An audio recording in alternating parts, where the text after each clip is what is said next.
one and all, I'm Alexis, aka the Soft Reader, and I'm here today to tell you guys my April TBR.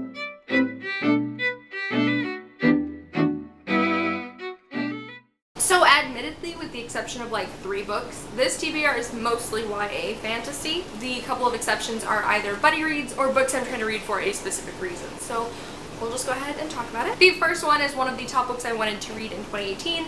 It's one I'm planning to listen to on audio, and it's also one I'm planning to buddy read with Melanie, and that is Jane Eyre by Charlotte Bronte.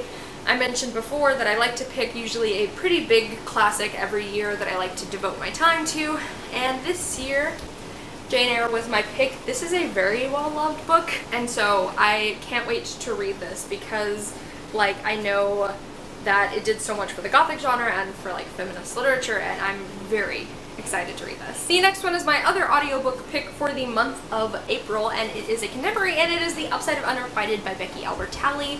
I want to read this before Leah on the Offbeat comes out. I know that technically Leah is a sequel to Simon, but you know me with reading things in publication order. I'd really like to read this before I read Leah, just so that I can see any Easter eggs that might pop up. But I'm very excited to read this. Like I said, I will be listening to this one on audio as well. The next two are both sequels from separate series that I want to read so that I can pick up the next books when they come out. The first being King's Cage by Victoria Aveyard. The 4th book in the series, Warstorm, is coming out at the end of May, so I'd really like to read this so that I can be prepared to pick up Warstorm when it comes out. I really like the first 2 books in the Red Queen series. I know they're not for everybody. I find them very fun and enjoyable. This book is a hunker, and I know people had a lot of both positive and negative feelings about this book, so I'm excited to read it and see where I fall on the spectrum. The next one I'm going to mention is A Torch Against the Night by Sabaa Tahir. This is the sequel to An Ember in the Ashes, and the 3rd book in this series, A Reaper at the Gates, comes out in June, so I'd really like to get to this so that I can be prepared to pick that up when it comes out. It's been like almost 3 years since I read An Ember in the Ashes, so I'm kind of worried that I might not remember too much stuff in this, but I loved An Ember in the Ashes when I read it. It was one of my favorite reads of that year, so I'm hoping A Torch Against the Night can stand up. The next book I'm going to mention is another one that was on my top list to read in 2018, and as you could probably guess from the thumbnail, it's Six of Crows by Leigh Bardugo. I'm going to do it. I'm going to read Six of Crows this month because I want to read it. I'm kind of nervous because, like, it's so hyped. And also, like, I'm nervous to love it because what if I love it and then there's only 2 books and then it's like, it's over? Like, how? I'm excited. I'm very excited about this. This was kind of my top priority book, to be honest, when I, like, entered into 2018. I was like, if I don't read anything else but Six of Crows and Crooked Kingdom, I will be happy. So I'm finally going to make that happen. The next one I'm going to mention is Tithe by Holly Black. This is the first book in the A Modern Fairy Tale series. So I really want to read The Cruel Prince by Holly Black, but I heard from other people that The Cruel Prince takes place in the same Fae world as Holly Black's other Fae series, and that there are, like, Easter eggs in The Cruel Prince for both this series and The Darkest Part of the Forest. And I actually have already read this. I read this like 10 plus years ago. So I don't feel like I remember that much about it.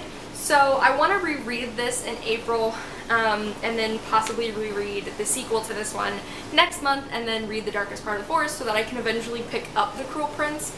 And of course, you guys know it was one of my goals this year that I wanted to reread 5 books, so this does count towards that. But like I said, I haven't read this in like 10 plus years, so it's gonna be like basically a whole new reading experience. The next book I'm going to mention is a brand new release that you have probably heard everyone and their mother talk about, because it is a sequel to a very well-loved series, and that is Obsidian by Amy Kaufman and Jay Kristoff.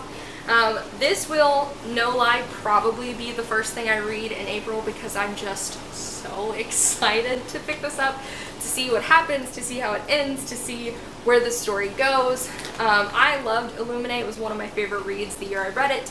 I didn't love Gemina as much, so I'm excited to see how I'll feel about Obsidian. The last book on my TBR for April is the first book in the Trials of Apollo by Rick Riordan, which is The Hidden Oracle. I decided that with the Trials of Apollo and the Magnus Chase series, I want to read them in publication order, which means alternating one book and then the other, and I don't know why I decided that's what I wanted to do, but that's what I'm doing.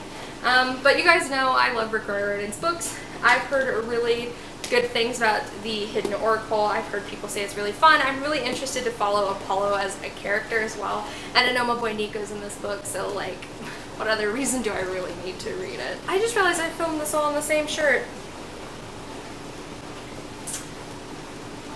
I hate my life. Alrighty guys, I would love to know what you're planning to read in April. You can leave that down in the comments below. If you like what I do, I upload videos on Monday, Wednesdays, and Saturdays, and I'll see you guys soon with another one.